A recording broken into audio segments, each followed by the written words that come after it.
What's up, guys? You know what? So I can't leave this walk away campaign alone. I want to capitalize while, strike while the iron is hot.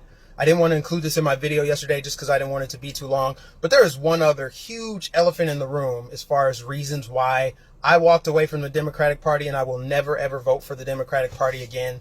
And that reason is the myth that the party switched. At some point along history in America, that the Democratic Party and Republican Party magically did a big switch, and the Democrats, the bad guys, suddenly became the good guys, and the Republicans were the good guys and went from the good guys to being the bad guys. That Southern strategy that Richard Nixon wanted to campaign in the South just to be competitive is a myth. And the fact that I was taught that in school, knowing that the facts are out there, that the parties never switch, it just pisses me off. It's just a further validation that the public school system is failed.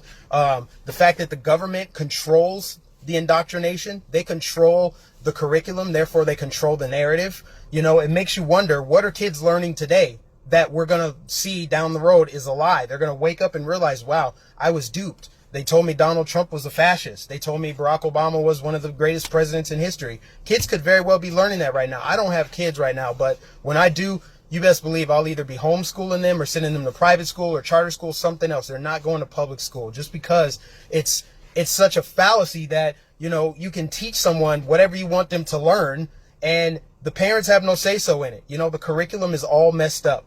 So anyway, I don't want to get off on a tangent. I want to talk about how the Democrat and Republican Party never switched. And I don't need all of the dates and all the historical facts for it because it's just so plain to see. How about this? We all know the Republican Party was founded in 1854 in opposition to slavery, right? To keep it from expanding to the West. And, the Civil War happened as a result of it. And they won. And the Republican Party supported the 13th, 14th, and 15th Amendments for slaves. Freeing the slaves, making them citizens, allowing them to vote. The Democratic Party was against it, against all three of those amendments, right? Then you have the first black politician ever was Republican. Martin Luther King was a Republican. The only reason that there was a switch was the black voter switched from the Republican Party to the Democratic Party. So the only strategy that really happened was the welfare strategy. That's right. The LBJ Act, I believe it was 1964, the Great Society Act, where he realized, okay, well, blacks are voting now, so that means that their vote makes a difference. We have to figure out a way to get them. I'm probably butchering the quote, but he pretty much said, I'll have those N-words voting Democrat for the next 200 years. We have to give them something, but not enough to make a difference. So insert the Great Society Welfare Act. And then ever since that Welfare Act, single motherhood in the black community is up like 73% since the 1960s. Also, the Planned Parenthood, Margaret Sanger was like a lady Ku Klux Klan member. And she talked about eugenics and how black people need to be controlled by weeds. These are all facts that you guys can look up.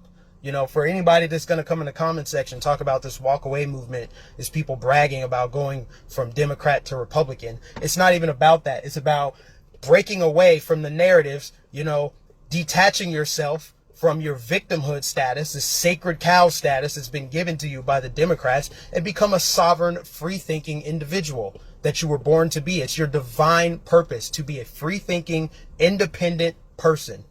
So back to this whole Democrat-Republican switch, right? So you had Margaret Sanger with Planned Parenthood, which, by the way, Planned Parenthoods are mostly in minority communities. Go look across all of America. They're mostly in minority communities. Eugenics is a real thing. They're actually doing eugenics in Iceland right now. But eugenics in America was used to, try to exterminate the black race.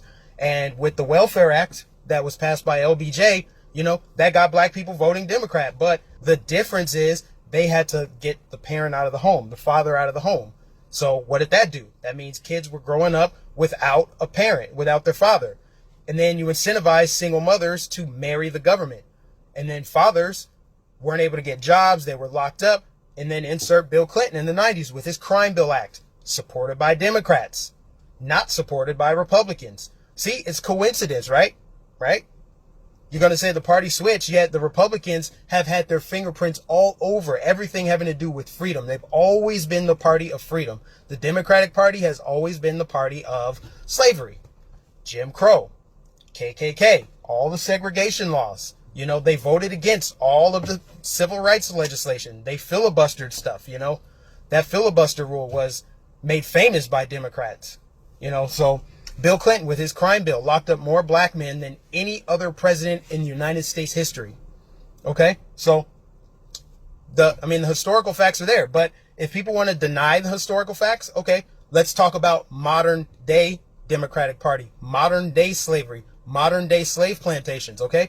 So, use the eye test. Go to any mostly black Democrat-run city. You know, your Cleveland, your Chicago, Detroit, Baltimore, Philadelphia, Memphis, Oakland. They're shithole cities. I mean, let's call it what it is. I mean, these cities have all the elements of a modern-day slave plantation. You have your Democratic mayor, your poverty pimp, your Maxine Waters. These are the gatekeepers. These are the plantation owners, you know, or plantation masters. They're pretty much just running the show. They come out, get your vote every 4 years or every 2 years, and they talk about what they're going to give you, while also smearing Republicans, talking about Republicans want to take away your freedom, want to take away your handouts, your programs, your housing, your food. Republicans, all they want to do is suggest that you're smart enough to do it on your own. You don't need the government. But black people, their minds have been conditioned. And not just black people, I mean Hispanics too. Pretty much anyone that's below the poverty line, living in one of these cities, they feel like the Democrats are really for them. So they follow that narrative. They believe into it. They're a sacred cow. They're part of the group. They're part of the identity group where it's like, you're the victim. Vote for me. I'll make sure you have food stamps. We're going to get you reparations. People eat that up, man. People eat it up. But the modern day slave plantation has all the elements. You have the slave master, which is a congresswoman like Maxine Waters, or a mayor. You have your Al Sharptons. You have your poverty pimps. Then you have substandard housing. You have your handouts, which is pretty much just like master giving out the scraps, giving out food. Master's taking good care of you. Then it's overrun with police, you know, locking people up. There's a lot of crime. You don't have fathers in the homes.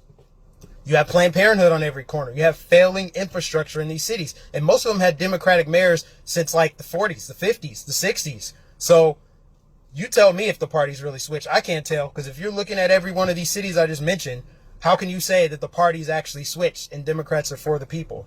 You know, and now they found their new sacred cow. They've moved on from black people. Democrats are so over black people. Their new sacred cow, their new residual voting block that they're trying to finesse is the illegal immigrants. And what are they selling? They're selling, come on over here. They're using that big welfare magnet, bringing people up from Central and South America, knowing they're going to go on welfare right away. They're going to have kids here. They're going to bring kids over. They want instant amnesty for them because they know that that's going to build a residual voting block for them. That is all they want to do. So I could never vote for Democrats ever again. And don't ever talk to me about how the party switched. If the party switched, it would be so evident. These cities that are run by Democrats would be socialist utopias. They would just be utopias. There'd be trees sprouting everywhere. It'd be never a cloudy day in Cleveland. Jobs would be booming. Schools would be the best in the nation. No, instead it's some of the worst in the nation.